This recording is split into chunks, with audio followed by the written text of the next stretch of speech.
So what's going on, guys? My name is MrDalekJD, and it's fair to say that we are all addicted to Cold War zombies right now. At this point, you feel like you know a lot about the map, but in this video, I'm going to be teaching you 10 secret tips and tricks that is going to instantly turn you into a 200 IQ player. Even if you think you know it all, you might learn something in this video. So I definitely recommend you check out all the tips in this video. And if you're new and enjoyed this video, be sure to subscribe for more videos like this. And I heard if you do, you'll get the ray gun out the mystery box in your next hit. I don't want you wasting your points on that box, okay? So let's start with tip number 1. Speed running the Nova 5 upgrade. To upgrade the Wonder Weapon to the Nova 5, usually you have to get the Wonder Weapon first, and then you need to get the canister part from Nakta and Toten and taking it down to Deadshot Daiquiri and killing a dog by it. But did you know that you can complete this before you ever get a dog round? And all you need to do is enter the Dark Ether after building Pack-a-Punch and pick up one of the Ether Scope parts. This is going to spawn in some dogs, and if you take the dog down to the weapons lab where you normally complete the step,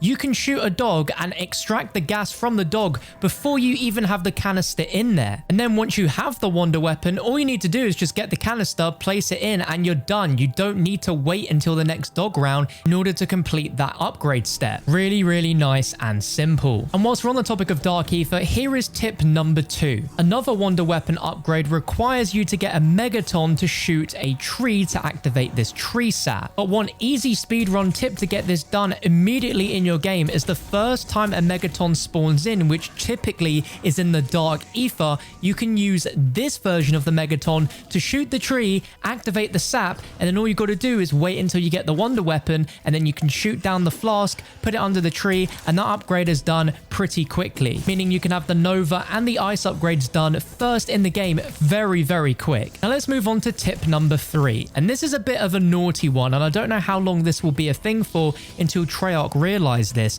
but typically when you're on the high rounds and you want to buy ammo for your gun, depending on what it is, will cost a certain amount from the ammo craze. Most tier 3 weapons will cost 5,000 points to get their ammo back, but here's a tip on how you can get the ammo for only 2,000 points. If you make your way to the Pack-a-Punch, you can simply convert your alternate ammo type, which is the ammo mod effect, to something else, and it will immediately refill your ammo to full, and it will only cost you 2,000 points. In the high rounds, when you have a ton of points, I don't know how viable this will be, but if you're in a pinch for ammo and can't afford to buy it for the full price, I definitely recommend trying this one out. Just don't let Treyarch know, okay? But let's move on to tip number 4. This might seem a little obvious, but nuke drops will wipe out all of the zombies, but when it comes to boss zombies like the Megatons, it doesn't wipe them out, but it's still worth picking up because nukes will actually take half the health off of the Megaton and its splitters. So whilst it doesn't wipe them out like the rest, it still makes them much easier to take out and is definitely something you should focus on doing the moment you pick up that nuke,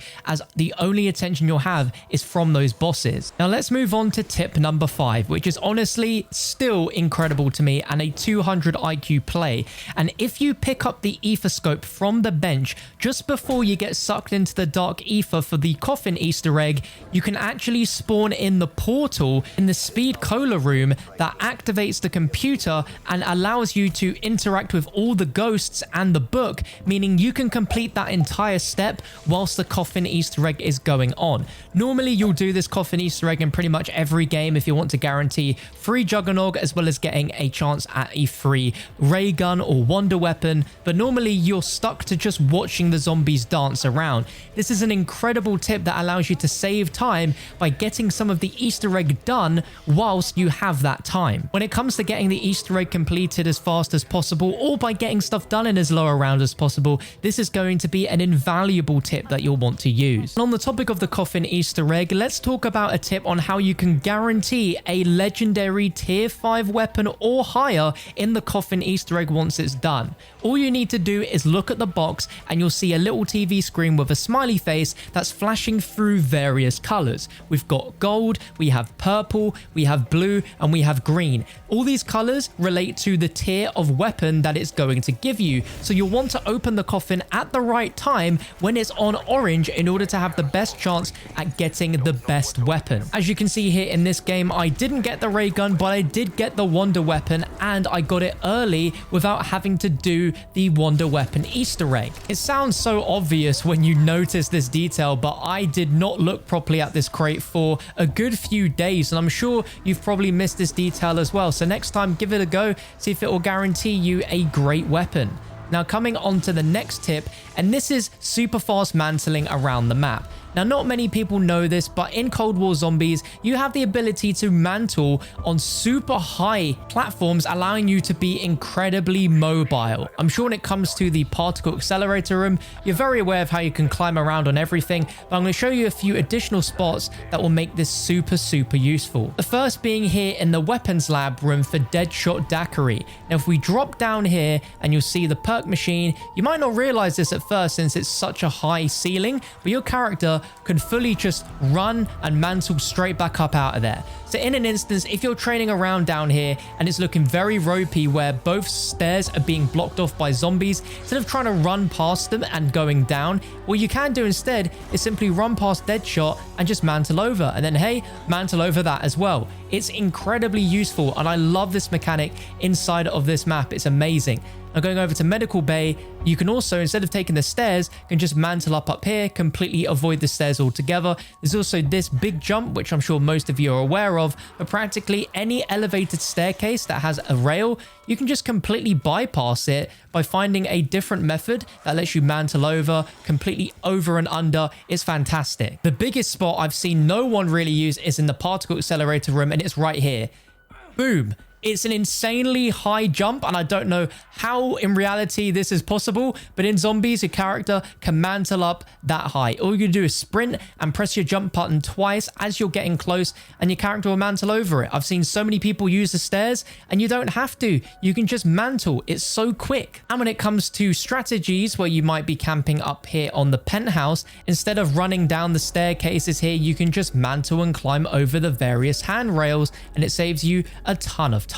And let's go with another tip here, and this is how to survive high rounds incredibly easily and incredibly quick. And this is with a strategy created by the MC Zombie Slayer, which has to be one of the fastest zombies high round strategies I've ever seen. It is absolutely insane. For this, all you're going to need is the ray gun from the mystery box or from an Easter egg. Just make sure you have the ray gun, with it being tier 3 pack-a-punch.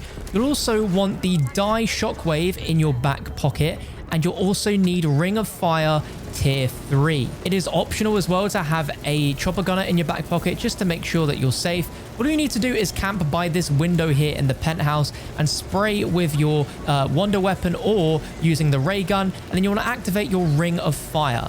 Now what you want to do is, once you activate the Ring of Fire, you'll then want to move slightly out of the Ring of Fire, and it's going to have this insta-kill effect where your damage is quadrupled with that Ring of Fire active, and it's going to start recharging your next Ring of Fire. An alternative, if your Ring of Fire doesn't recharge, is to use the chopper gunner, and this will help to iron out most of the zombies that are spawning in. And as you'll see, by the time my chopper gunner ends, I will have ended the round, or I have literally one zombie left on the round, and all I need to do is just at my own pace run and buy some ammo for my ray gun and my wonder weapon. I can then go ahead and buy another chopper gunner and get myself some armor, and I'm ready to complete the process all over again. Now, the method I'm showing you in this video, there's nothing wrong with it, but you will run out of salvage to be able to purchase chopper gunners if you're using them every single game. So a way to perfect this is to mainly just use the ray gun and the DIE shockwave, its normal ability, rather than it being with the electric upgrade that you see here. Until Treyarch change anything with the Ring of Fire ability so you can't recharge it so quickly when you're out of the Ring of Fire, this is going to be the most viable, perfect high round strategy in Cold War Zombies for a very, very long time. And it makes the Ring of Fire ability so powerful that it is unmatched in terms of any other ability for getting the most damage out of weapons. It's insane. If you want to truly see how far you can get with this strategy, I'll leave a link to the MC Zombie Slayer's Twitch and YouTube channel below so you can see just how deadly this strategy is. My next tip is how to guarantee exfil completion on any round, even if it's round 50, round 100, beyond. This will be how you can complete it every time. And for this, you'll need to make sure that at the crafting table, you have 2 monkey bombs. You also have some C4s or Semtex, and you have the war machine. This is all you need in order to successfully complete the exfil. When you start it, you want to run in this exact route that I'm taking right here, from the yard through into the living room, up the stairs, and then out into the pond, where you're going to have a ton of zombies already waiting for you. You'll want to go ahead and cook that monkey bomb before you get in here, because there's going to be a lot of enemies waiting for you. You want to notice as well here at the back, I've kept this debris closed for the entire game. You'll want this closed, otherwise the exfil will not work properly. But as soon as the first monkey's gone off and it's taken out some zombies, I'm going to start working on throwing the second one and taking out all of them. And you're going to see I've got a megaton that I need to take out as well. Once they're gone, it's now war machine time. You have 12 shots in this. So ideally, you want to be training the zombies up so that you're not wasting any of these shots. As you can see, it did get a bit ropey along here. Now, for this to be ultimately effective, you'll want to run Ring of Fire, because as you can see, it makes the war machine even stronger than it normally is on whatever round you're on. And as you can see, using it inside of the Ring of Fire instantly turned this megaton into its splitters. And again, with that damage buff that I have with the Ring of Fire, made it very quick for me to take out all of these guys. Now, as you can see, I've only got 2 hostiles left, and there's 20-ish seconds. Now, there seems to be a little bit of a problem right now where some of the zombies just don't spawn in the exfil area. So if you still have a spare monkey bomb, I definitely advise you throwing this down now just to make sure you get it. But as you can see, round 35, I hardly used any of my actual weapons to kill the zombies. We exfilled successfully, and this is pretty much exactly how it's going to be no matter what round. Monkey bombs, war machine, they are your best friend here. And the final tip for this video is going to be on how you can revive someone from across the entire map. That's right, you don't even need to be near them. No matter where you are, you can revive them pretty much instantly. And this involves using a field upgrade called Healing Aura, and you'll want this to be tier 3. And usually what this does is it summons beams of energy down to heal you to full health, but when it's tier 3, it can revive downed allies no matter where they are on the map. So here we're doing a test where my friend went down in the Pack-a-Punch room, and I'm here by Juggernog, and as you can see, all I have to do is just use it, and boom, instant revive. It's essentially like a Phoenix Up, but you unfortunately don't keep all your perks. But if you revive someone quick enough, then obviously they will only lose a few of their perks rather than all of them. I can definitely see that not a lot of people are running this in comparison to Ring of Fire or Ether Shroud, as they're 2 very powerful skills. But I do think that in a 4-player game, this could definitely come in useful to balance out all of the different field upgrades. But that about wraps it up. If you have any other tips and tricks that you'd love to share, I'd honestly love to read them in the comments section below. You can find one of my previous videos on your screen right now to click it, and I'll see you in just a few moments.